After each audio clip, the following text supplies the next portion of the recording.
Baik, Bu. Ya udah, sebelum Ibu melanjutkan pembelajaran, Ibu akan mengabsen kalian terlebih dahulu ya. Ya, Bu. Abdul, Hadir. Vira, Hadir, Bu. Nadia, Hadir. Putra. Hadir. Baiklah, berarti hadir semua ya. Ya, Bu. Baiklah, hari ini kita akan belajar tentang teks eksposisi. Ada yang tahu teks eksposisi itu apa? Ada, Bu. Nah, coba kamu Abdul jelaskan apa itu teks eksposisi. Teks eksposisi adalah jenis karangan yang menjelaskan suatu hal dan memberi informasi pada membaca. Nah, betul. Nah, baiklah, hari ini kita akan membahas tentang teks eksposisi.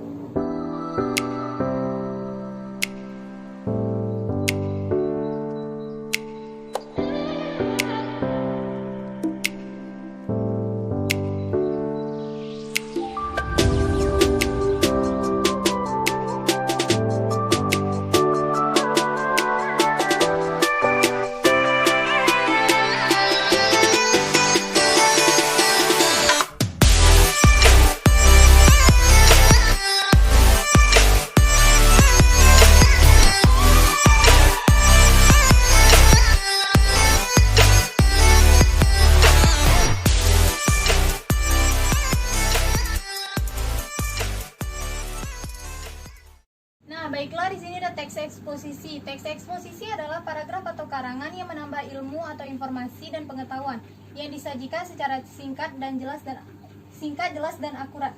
Kalian tahu kan, misalnya kalian membuat sebuah teks eksposisi itu pasti kalian harus mengumpulkan data-data yang valid. Kalau misalnya kalian tidak mengumpulkan data yang valid, kita tidak akan bisa membuat teks eksposisi, karena teks eksposisi di sini adalah akan dipaparkan di umum ataupun semua orang akan membacanya. Jadi kita nggak boleh sembarangan membuat teks eksposisi tersebut. Baik, Bu. Ada yang tahu tidak apa itu tujuan dari teks eksposisi? Tidak, Bu. Nah, baiklah, di sini Ibu akan menjelaskan tujuan dari teks eksposisi.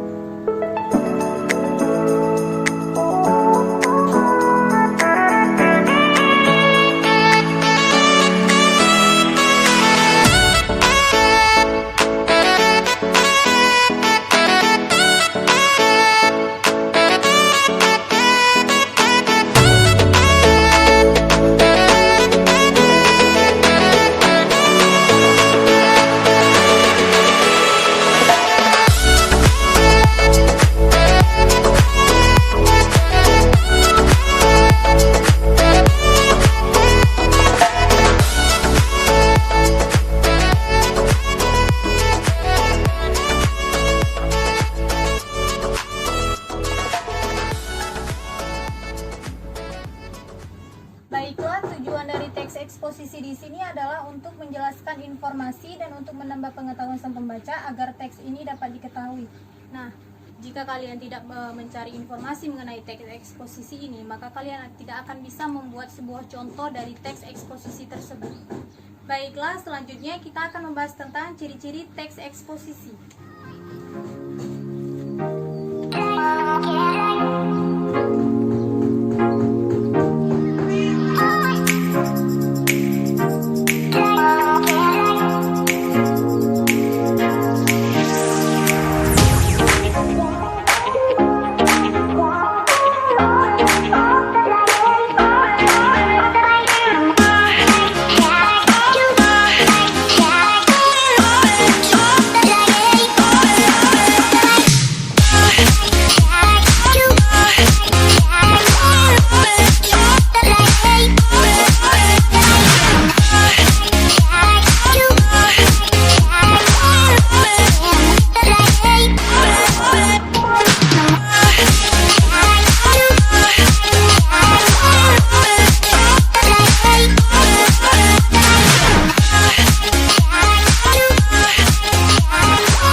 Tidak lepas dari pengertiannya.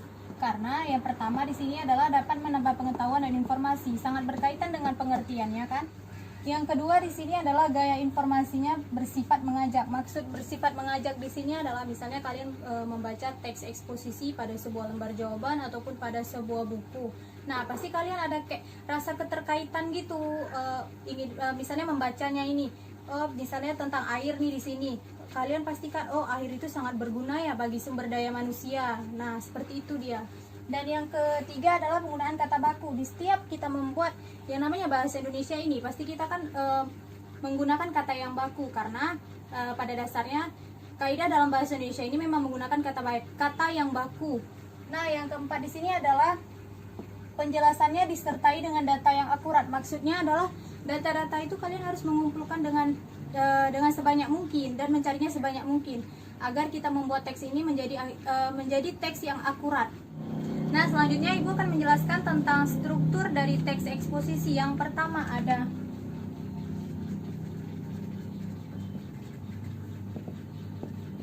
ada judul. Jika kalian membuat sebuah teks ataupun membuat sebuah cerpen dan novel, pasti kalian membutuhkan judul. Nah, dan yang kedua ada tesis. Tesis ini terdapat pada paragraf yang pertama yang memperkenalkan bagian dari judul tersebut.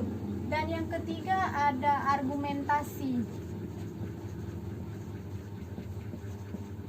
Argumentasi di sini adalah data-data yang valid yang telah kita kumpulkan untuk membuat teks eksposisi. Dan yang keempat ada